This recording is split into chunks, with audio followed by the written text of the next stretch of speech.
So thank you for sitting down with me today. My name is Riley Carroll. I'm the Arts and Life editor at the Paisano Independent Student Newspaper for UTSA, or the University of Texas at San Antonio. I first just wanted to start off by asking for an introduction from yourself, if you don't mind. So my name is Campbell. I am the lead singer and guitarist of Vacations. And can you explain to me how you guys have sort of accumulated or rose to your success thus far? I wish I could tell you.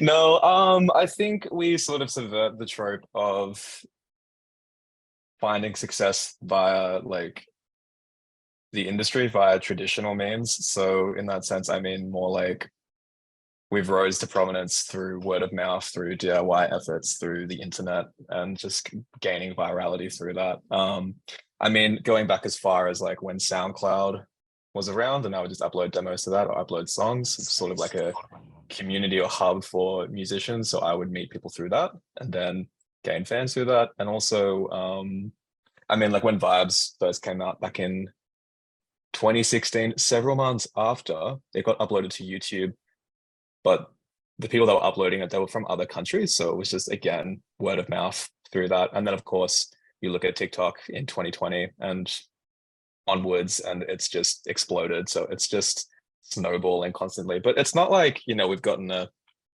really big review or anything like that in a magazine or like a publication or anything. So it's very just people sharing it, which is just wild to me. Like Growth, I understand. Yeah. And how did you guys all meet and form the band? After high school, I met Jake at several house parties and we sort of just kicked it off and became best mates after that, and always had a love for music and a lot of other hobbies. And then with Nate, I met him at TAFE, which I guess would be like community college. That would be your equivalent.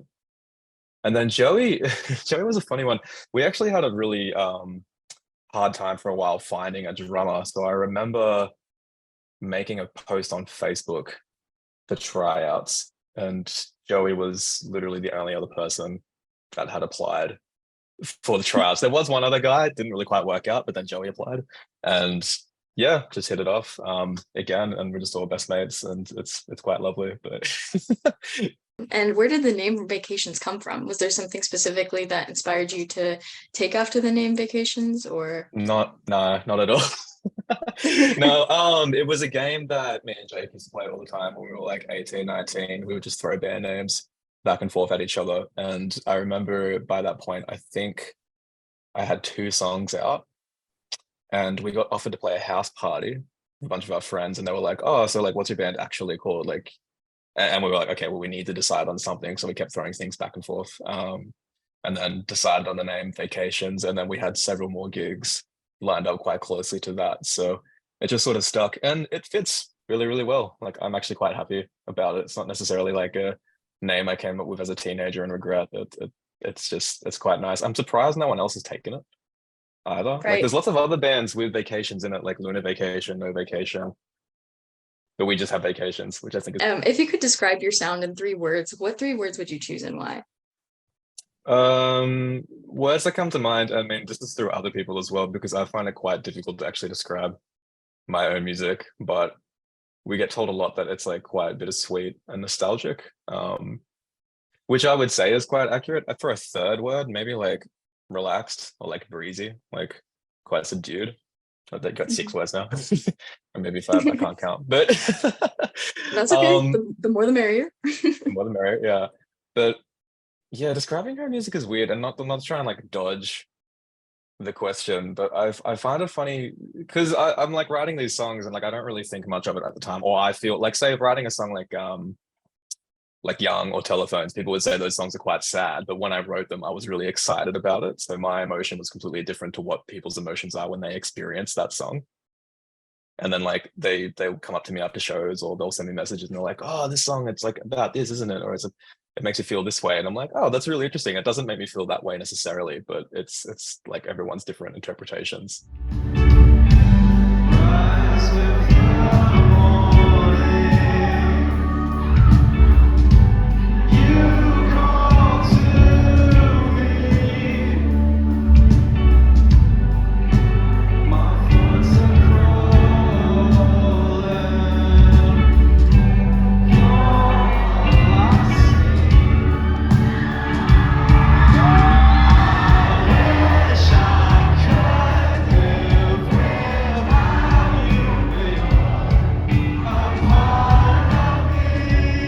you have an example of that? Is there a specific song where you say like fans interpret it differently than the way you intended it, or than the way you initially had wrote it? I think the biggest one is that a lot of fans interpret our work as love songs, or there's like a romance or something in that sense. I don't usually tend to write love songs. I mean, officially, the only love song I've ever actually written for Vacations is Glow off of Room Bloom.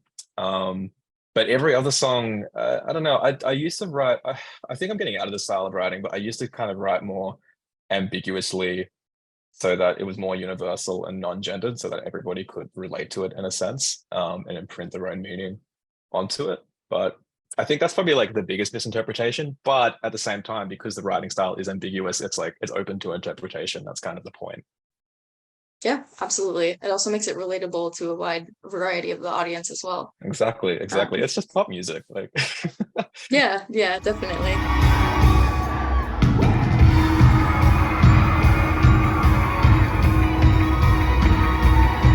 And I heard that you draw inspiration from artists like King Cruel and I believe you said Dijon in an interview previously with Trinity University.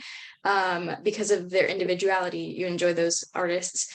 But I wanted to know how you guys incorporate the idea of individuality and uniqueness into your own music. How do you create music that is different from the rest? that's a really good question. I've never been asked that before. I think like one of the I guess like if I can try and answer that, I tend to draw as well as artists and like what I'm listening to at the time, I tend to draw the most amount of inspiration the time I spend away from the studio and the experiences that I have with my friends or my family or what they're kind of listening to or what's been going on in their lives. And I guess because those experiences are unique to myself in a sense, I'll sort of write about that or translate it into my own music. So I guess that could be a way. Yeah, Good question though. definitely. Like that's like half an answer, but Well, thank you. I mean, I feel like it's hard to be. I don't know. I feel like everything's been done. So like it's kind of like obviously there is like individuality within music. Like people have like personas and all of that, or like someone will like write a new genre or figure something out. But I feel like the lines are definitely getting a lot more blurred these days. And I think a lot of artists are definitely becoming more like multi-genred, Mhm. not so much just the one typical sound, which is something that I don't think I ever want to fall into because I would get so bored. Like I don't like it's like how like some people are like, oh, like I really like your old stuff, but like your new stuff sounds completely different. And it's like, yeah, because I want to be writing different styles of music. I think that goes for any artist or their own creative practice. I completely agree. I think that there's a lot of music that sounds the same, but somehow some artists are still able to separate it from the rest. Especially like Joe Mm. Keery with his new album Decide. I'm not sure if you're familiar, but Oh yeah, his last album reminded me a lot of Mile High Club, which I really, really enjoyed. but I also wanted to ask about ACL or Austin City Limits. There's a massive festival performance coming up for you guys. Will ACL Mm. be your first music festival that you play, or have you done any others First before? first festival in the States. So I'm quite excited for it because I have absolutely zero reference point. Like I've heard it's a big festival, but like festivals in Australia are pretty small, I imagine, by comparison. So there are so many wonderful artists playing ACL as well. So I'm just really excited to be playing it, and I love Austin as well. It's one of my favorite cities. Absolutely. Have you been to Austin before? Yeah, I've been there quite a few times. 2018, 2019 for South by Southwest, and then earlier this year while we were on tour. Very cool. Well, I wish you guys luck. And ACL, I went last weekend and it is so much fun, but also very Yeah. massive. There were a lot of people there. But I also watched an interview that you had with Tiger TV when you guys played at the Paper Tiger around 6 months ago, and you said that Oh yeah. 800 people seemed like your biggest crowd so far. Does that still Mm. ring true? Or have you played any larger venues, or will ACL be the largest? Yeah, ACL would be the largest by far. Tonight, as well, San Antonio's show, I think the capacity is 1,500. Don't Wow. quote me on that, but that's also probably going to be the largest crowd I've ever played to. But ACL will be the biggest like festival. So yeah, it's only going up, which is just wild to think about. And how do you deal with performing in front of, 1,500 people like that? I would be personally terrified.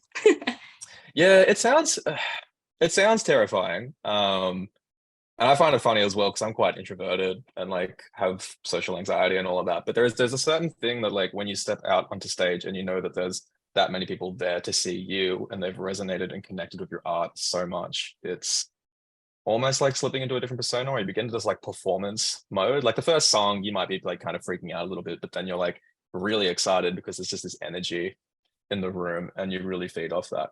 I will say actually on that note as well, it really is kind of dependent on the crowd. There's nothing worse than playing in front of a crowd and they're not moving, they're not engaging. Maybe they've got their arms folded. They just look bored.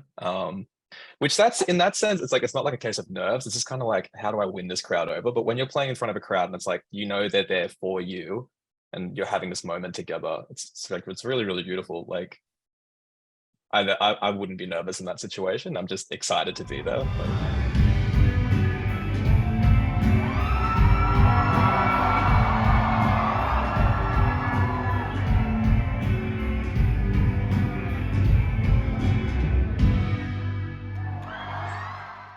And what are your plans as far as your music career for the next 5 years, or maybe even the next year? Do you guys have any new music or merch planned out yet? Yeah. I had writer's block for about 2 years during the pandemic. I did not find it a particularly inspiring or creative time. However, that did sort of segue me into production and writing for other artists. And then through that and the most recent US tour that we did, I found my inspiration again and sort of got over that hurdle. So I've been writing a lot of new music for vacations lately, and I've sort of got 2 different albums or project ideas in mind that working on simultaneously because they're just so different to each other. And then, I mean, from that, I really want to open a studio, like a really nice studio. I've got my own room in Tyes Hill, my hometown, Newcastle. Tyes Hill being the suburb.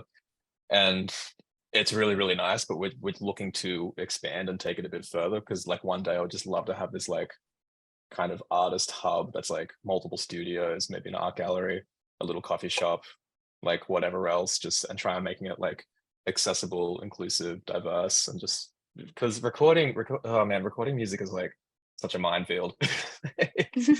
But yeah, lots of plans. I won't spoil all of them, but there are definitely a few plans, yes. Awesome. Well, thank you.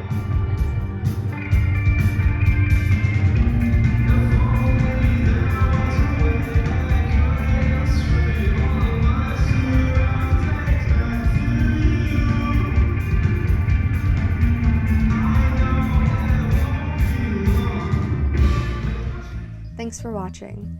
Click our logo to subscribe or click the videos for more from the Paisano. Leave a comment letting us know your thoughts and what you'd like to see us cover next.